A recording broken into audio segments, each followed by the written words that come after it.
Hello, this is another video response to prove your faith. The video we're going to reply to this time is Jesus is not the Ancient of Days. Right off the bat, I completely agree. He's not. I don't know who is saying that he is. However, Jesus does seem to think that he is the Son of Man in Daniel 7:13 and Daniel 7:14, and I think you completely miss what he's claiming to be here. So I want to take a look at that. Now, one thing that's interesting about this video that you made is that you don't seem to really deny that Jesus claimed to be the Son of Man in Daniel 7:13. Instead, you rather say that he was given stuff and therefore he can't be God. We'll look at that in a second. However, I do want to say that in Mark 14, where Jesus does claim to be the Son of Man in Daniel 7:13, he does in the other Gospels too, but we're going to look at Mark 14 because I'm going to jump back to Mark 12 here in a second. And Mark 14 is considered to be an authentic saying of Jesus, and the reason why, well, there's a couple of reasons why, but one of the main reasons why is because it begins with the Pharisees asking him, "Are you the Son of the Blessed One?" And while this is a common Jewish phrase, it is not a Christian phrase.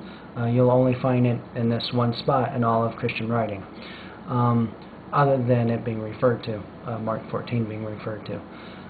So it is thought that this is authentic because of the phraseology that's being used here. Some more reasons why Mark 14, 60 through 64 are considered authentic sayings of Jesus. And I'm taking this from Reasonable Faith by William Lane Craig. 1. The combination of sitting at God's right hand and coming with the clouds of heaven appears nowhere in New Testament material except on Jesus' lips. 2. The Son of Man is nowhere else associated with the notion of sitting at God's right hand.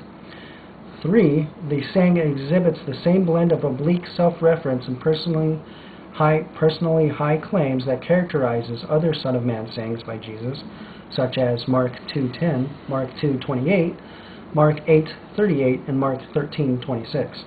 And 4. Even though Psalms 110 verse 1 concerning sitting at the right hand of God is alluded to frequently in the New Testament, the substitution of the power for God, meaning that he's going to sit on the right hand of power instead of the right hand of God, though typically for Jewish reverential usage, occurs nowhere else in the New Testament. And 5, Mark is unlikely to have created a prediction to the Sanhedrin which they did not, in fact, see fulfilled. Now, I'm going to jump back to Mark 12 real quick and talk about another saying of Jesus that is considered by scholars to be authentic, and that would be the parable of the wicked tenants of the vineyard. The reason why this is important is that in this parable, Jesus reveals his self-understanding of being, 1, the Son of God, the only unique Son of God, the heir to God, that he's the inheritor, and the last messenger. That's actually not important in this video, but it is interesting though that Jesus thought himself to be the last messenger, which I tell Muslims all the time. Anyway, so Jesus thinks himself to be the Son of God, and he also thinks himself to be the heir of God, that he's the inheritor of all things.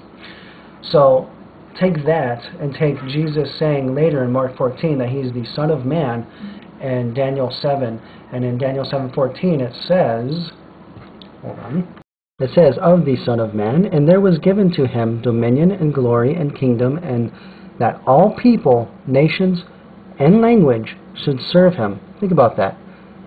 All language.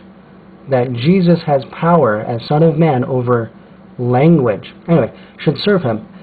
His domain is an everlasting domain, which shall not pass away, and his kingdom, that which shall not be destroyed. So it's important right now at this point to look at how inheritance works, because today, when somebody inherits something, somebody has to die in order for them to inherit it.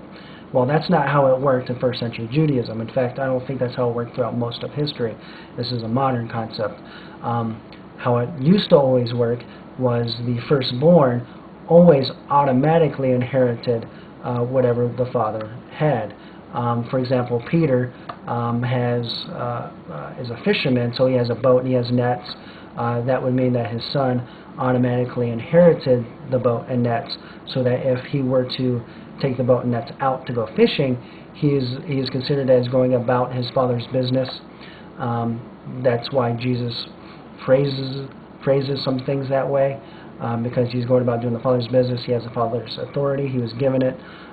He's doing the Father's will, not his own, because he inherited all of those things. So in understanding that Jesus was given this stuff, that does not necessarily mean that he is not God.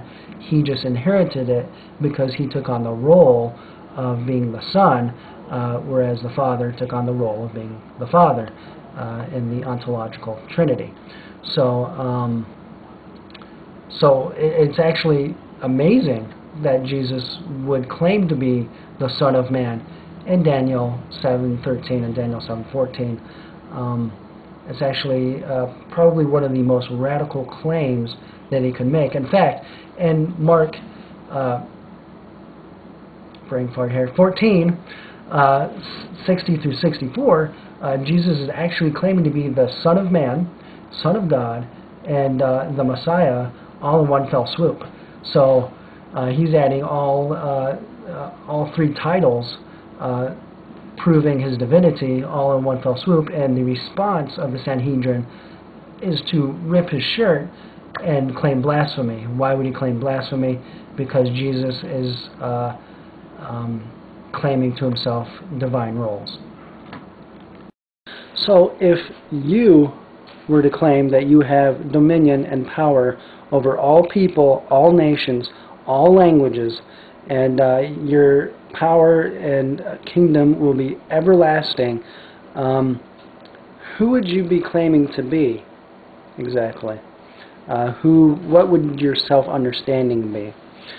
And then when you add in the doctrine of the Trinity, this makes complete and perfect sense, because God being three persons, one of them can sit at the right hand of the other, and one could be the Son of Man in Daniel 7, while the other is the Ancient of Days in Daniel 7.